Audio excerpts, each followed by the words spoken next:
Hello, hi everyone. So she is Mamata, our offline student. 2021 corona pandemic తర్వాత lockdown తర్వాత అప్పుడు coaching తీసుకుంది. So JPNC college కదా, Mahabubnagar JPNC. మీరు 2021 పాస్డ్ అవుటా 2020 పాస్డ్ అవుట్? Okay okay. ఇప్పుడు ఏ డిపార్ట్మెంట్లో ప్లేస్ అయ్యారు? ఐడెంటి కార్డ్లో ప్లేస్ అయ్యారు. Okay okay. So congratulations. So మొత్తానికి గెస్టెడ్ ఆఫీసర్ అయ్యారు, అసిస్టెంట్ ఎగ్జిక్యూటివ్ ఇంజనీర్. ఏంటి ఎలా మీ కోచింగ్ ఎలా జరిగింది? సో మీరు ఎలా ప్రిపేర్ అయ్యారు? సో మీరు ఫేస్ చేసిన ప్రాబ్లమ్స్ ఏమున్నాయి? మీ పేరెంట్స్ మీకు సపోర్ట్ చేస్తుండేనా లేదా? సో మీరు ఎట్లాంటి ఫేజెస్ నుంచి దాటి బయటకు వచ్చారు? So share your valuable experience and words to the upcoming aspirants. First బీటెక్లో ఉన్నంత వరకు నాకు మ్యాక్సిమం ఏదన్నా ఒకటి సివిల్లో తెచ్చుకుంటే చాలు అన్నట్టు ఉండేది. సివిల్ అంటే government job? Government job. Okay. నాకు తెలిసిన ఒక అక్క ఉండేది. అక్క ఆర్ఎండ్బిలో ఏడబ్ల్యూగా వర్క్ చేస్తుండే ఆ టైంలో. ఓకే. తర్వాత ఇంకా మనకి ఇంకే సోర్స్ ఉండదు అమ్మాయిలం కాబట్టి, బ్యాక్లో ఏదైనా ఉండాలి కాబట్టి ఒక గవర్నమెంట్ జాబ్ ఉంటే మనకు ఒక రెస్పెక్ట్ ఉంటుంది అనేది నాకు ముందు నుంచి. అమ్మాయిలకే కదా అబ్బాయిలకు కూడా? అంటే ఎక్కువ శాతం అయితే అమ్మాయిలకు ఉంటుంది కదా సార్, చిన్న మోటివేషన్. అప్పుడు నేను 2020 పాస్ అయిన తర్వాత కరోనా వచ్చింది.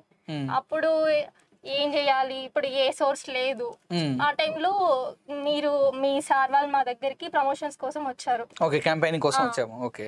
ఆ టైంలో సార్ దగ్గర మాట్లాడి విజిటింగ్ కార్డ్ తీసుకొని, ఓకే. నాకు కరోనా టైంలో ఇంట్లోనే ఉన్నాం. అప్పుడు ఎగ్జామ్స్ కూడా మేము అన్ని సెప్టెంబర్లో వెళ్ళి రాసి రావడం, జస్ట్ అదేదో కాలేజ్ విజిటింగ్ లాగా అయిపోయింది ఫైనల్ ఎగ్జామ్స్. సో అప్పుడు ఏం చేయాలో అర్థం కాలేదు. విజిటింగ్ కార్డ్ ఉంది, కాల్ చేస్తే ఇప్పుడు బ్యాచెస్ స్టార్ట్ అమ్మా అని చెప్పారు.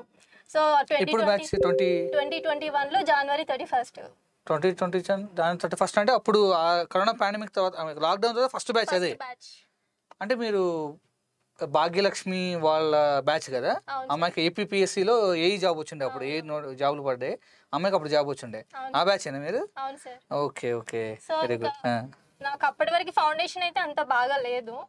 ఇంకా ఇక్కడికి వచ్చిన తర్వాత బేసిక్ నుంచి స్టార్ట్ అవ్వడము, అన్ని నేర్చుకొని మొత్తం కంప్లీట్ గా కోచింగ్ నాకు చాలా హెల్ప్ అయింది సార్. నిజానికి నిజంగా ఫౌండేషన్ కూడా ఏం లేకుండా ఇంతకు ముందు. సో ఈ కోచింగ్ హెల్ప్ అయింది కాబట్టి ఇప్పుడు ఫైనల్ గా లిస్ట్ లో ఉన్నారు. ఎలా చెప్పారు క్లాసెస్, ఎలా చెప్పారు ఫ్యాకల్టీస్ గానీ అవన్నీ? ప్రతిదీ కూడా ఫ్రెండ్లీగానే ఉంది సార్. సో ఆ ఫ్రెండ్లీ నేచర్ ఫస్ట్ ఇంపార్టెంట్ మాకు. ఎందుకంటే మేము ఏదైనా క్వశ్చన్ ఉన్నా కూడా ఫ్రీగా అడగగలిగినప్పుడే అది మాకు బెనిఫిట్ ఇస్తుంది. అదర్వైజ్ ఇంకా అది యూజ్లెస్ గానే ఉంటుంది కదా సార్. సో ఆ రకంగా నాకు చాలా హెల్ప్ అయింది. మరి 2020 పాస్డ్ అవుట్ అంటున్నారు మీరు. సో మీకు ఇప్పుడు 2024 వచ్చింది మనకి. సో మధ్యలో పేరెంట్స్ ఎగ్జామ్ 2 years వరకు ఎగ్జామ్, మీరు పాస్ అవుట్ అయిందో 2 years వరకు ఎగ్జామే లేదు. సో ఎగ్జామ్ రాశారు, పేపర్ క్యాన్సిల్ అయింది, మళ్ళీ ఎగ్జామ్ రాశారు. సో ఇంట్లో సిచ్యువేషన్ ఎట్లుండే? పేరెంట్స్ ఎలా సపోర్ట్ చేశారు మిమ్మల్ని? పేరెంట్స్ విషయానికి వస్తే నేను బ్లెస్డ్ అనే చెప్పొచ్చు సార్. వాళ్ళు ఫైనాన్షియల్గా ఎంత సఫర్ అయినా కూడా ప్రతి విషయంలో నాకు సపోర్ట్గానే ఉన్నారు.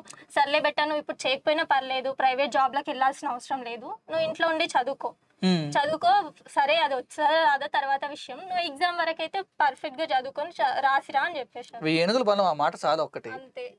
వేరే వాళ్ళకి ఆపర్చునిటీ కూడా లేని వాళ్ళు చాలా మంది ఉన్నారు. నాకు ఆ విషయంలో సపోర్ట్ ఉన్నప్పుడు నేను ఇంకా వాళ్ళకి ఎంతో కొంత నా లిస్ట్ లో పేరు ఉంటేనే వాళ్ళకు అది నేను ఇచ్చిన గ్రాటిట్యూడ్ అవుతుందని కంటిన్యూగా చదువుకోవడం స్టార్ట్ చేసిన. సో దాని నుంచి ఫైనల్ గా ఇంతవరకు కూడా వాళ్ళే సపోర్ట్ ఉన్నందుకు ఇంతవరకు వచ్చిన sir. Okay, very good very good. So upcoming ఇంకా చదువుకునే పిల్లలకి, సో లేడీస్కి, ఎవరికైనా ఎస్పెషల్లీ లేడీస్కి, సో మీరు ఇచ్చే సజెషన్ ఏంటి? ఏది తీసుకున్నా కూడా సీరియస్గా దాంట్లో మీ 100% పెట్టడానికి ట్రై చేస్తేనే మనకు సక్సెస్ వస్తుంది.